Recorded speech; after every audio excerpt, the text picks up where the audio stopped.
Hi friends, എല്ലാവർക്കും Hasina's cooking വേഡിലേക്ക് സ്വാഗതം. നമുക്കൊന്നൊരു അടിപൊളി നെത്തൽ ഫ്രൈൻ്റെ റെസിപ്പി നോക്കിയിട്ട് വരാം കേട്ടോ. വളരെ വേഗത്തിൽ നമുക്കിതൊരു വെറൈറ്റി ആയിട്ട് തയ്യാറാക്കി എടുക്കാൻ പറ്റിയ ഒരു അടിപൊളി നെത്തൽ ഫ്രൈ ആണ്. നമ്മുടെ ഫേസ്ബുക്കിലൊക്കെ ഇപ്പോൾ വൈറലായിക്കൊണ്ടിരിക്കുന്ന ഒരു അടിപൊളി ഐറ്റം കേട്ടോ.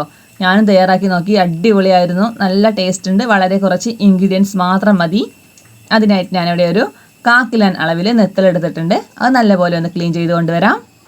അതിലേക്ക് ഞാൻ ആവശ്യമായിട്ടുള്ളത് ഒരു 1/2 ടീസ്പൂൺ അളവിൽ മഞ്ഞൾപ്പൊടി, 1 ടീസ്പൂൺ മുളക് പൊടി, 1/2 ടീസ്പൂൺ ഉപ്പ്, 1/4 ടീസ്പൂൺ കുരുമുളക് പൊടി, 1/4 ടീസ്പൂൺ ഗരം മസാല, 1/4 ടീസ്പൂൺ പെരുംജീരകം പൊടിച്ചത്, 1 ടേബിൾ സ്പൂൺ അളവിൽ അരിപ്പൊടി. അതുകൂടെ ചേർത്തിട്ട് നന്നായിട്ടൊന്ന് മിക്സാക്കി വെക്കാം കേട്ടോ. കുറച്ച് ഉപ്പിൻ്റെ കുറവുണ്ട്, അതുകൂടെ ചേർത്തിട്ട് നന്നായിട്ടൊന്ന് മിക്സാക്കി ഒരു അരമണിക്കൂർ റെസ്റ്റ് ചെയ്യാൻ വെക്കാം. ഇനി ഒരു പാൻ വെച്ചിട്ട് നന്നായി എണ്ണ ചൂടാകുമ്പോൾ അതിലേക്ക് ഈ മീനൊക്കെ ഇട്ട് കൊടുത്തിട്ട് നന്നായിട്ടൊന്ന് ഫ്രൈ ചെയ്ത് പോരാട്ടോ. ഏകദേശം നന്നായിട്ട് ഫ്രൈ ആയി വന്നിട്ടുണ്ട്. ഒന്ന് പതുക്കെ മറിച്ചിട്ട് കൊടുക്കാം. ഇനി കുറച്ച് കറിവേപ്പില കൂടെ ഇട്ടിട്ട് നന്നായിട്ടൊന്ന് നമുക്കിത് ഫ്രൈ ചെയ്ത് പോരാം. നമ്മുടെ മീനൊക്കെ ഫ്രൈ ചെയ്തെടുത്തിട്ടുണ്ട്. ഇനി അതേ പാനിലേക്ക് തന്നെ ഒരു വലിയ ഉള്ളി കട്ട് ചെയ്ത് ചേർത്ത് കൊടുക്കാം. ഒരു 3 മുളക് ഇതുപോലെ ഒന്ന് കീറിയെടുത്തത് അതും ഇട്ട് കൊടുത്തിട്ടുണ്ട്. കുറച്ച് കറിവേപ്പിലൂടെ ചേർത്ത് കൊടുക്കാം.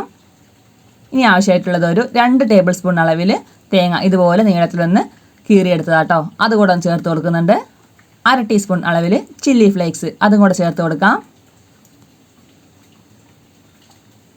ഒരു 1/2 ടീസ്പൂൺ അളവിൽ ജിഞ്ചർ ഗാർലിക് പേസ്റ്റ്,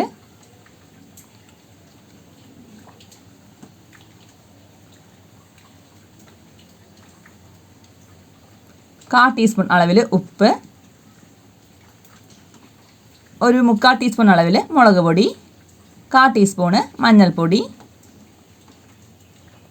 പിന്നെ നമ്മുടെ വറുത്ത് വെച്ച മീനുണ്ടല്ലോ അതുകൂടെ ചേർത്തിട്ട് കുറച്ച് കറിവേപ്പിലൂടെ ചേർത്ത് കൊടുക്കാം. 1 ടേബിൾ സ്പൂൺ അളവിൽ വിനിഗർ അതും കൂടെ ചേർത്തിട്ട് നമുക്കിനി ഇത് നന്നായിട്ടൊന്ന് മിക്സാക്കി എടുക്കാം കേട്ടോ. നല്ല ടേസ്റ്റ് ആട്ടോ ഈ ഒരു നെത്തൽ ഫ്രൈക്ക്. ഒരു വെറൈറ്റി ആയിട്ടുണ്ടാവും, കഴിക്കാൻ നല്ല ടേസ്റ്റാണ്. നമ്മുടെ തേങ്ങാക്കൊത്തും ഉള്ളിയും ഒക്കെ ചേർത്ത് കഴിക്കുമ്പോൾ നല്ലൊരു രുചിയായിരിക്കും. നമ്മൾ അരിപ്പൊടിയൊക്കെ ചേർത്തിട്ട് നമ്മുടെ മീൻ ഫ്രൈ ചെയ്തുകൊണ്ട് കറുമുറാതിരിക്കും നമ്മുടെ മീനും കഴിക്കാനായിട്ട് കേട്ടോ. നല്ല രുചിയാണ്. ഇതുപോലെ നിങ്ങൾ ട്രൈ ചെയ്ത് നോക്കിയിട്ടില്ലെങ്കിൽ എല്ലാവരും ഒന്ന് ട്രൈ ചെയ്ത് നോക്കണം കേട്ടോ. വിനിഗറൊക്കെ ചേർത്തുകൊണ്ട് അത്യാവശ്യം നല്ലൊരു പുളിപ്പും ഉണ്ടാകും. നല്ല രുചിയാണ്. ചോറിന് വേറെ ഒരു കറികളുടെയും ആവശ്യമില്ല. ഇത് തന്നെ കുഴച്ചിട്ട് നമുക്ക് കഴിക്കാവുന്ന കേട്ടോ. വളരെ വേഗത്തിൽ നമുക്കിത് തയ്യാറാക്കിയെടുക്കാം കണ്ടോ. ഒരു അടിപൊളിയായിട്ടുള്ള റെസിപ്പിയാണ്. കാണാൻ തന്നെ നല്ല ഭംഗിയില്ലേ, കഴിക്കാനും അതുപോലെ തന്നെ കേട്ടോ നല്ല രുചിയാണ്. ഇതുപോലെ നിങ്ങൾ ട്രൈ ചെയ്ത് നോക്കിയിട്ടില്ലെങ്കിൽ എല്ലാവരും ഒന്ന് ട്രൈ ചെയ്ത് നോക്കിയിട്ട് നിങ്ങളുടെ കമൻസും ലൈക്കും ഫീഡ്ബാക്കും എല്ലാം അറിയിക്കണം കേട്ടോ.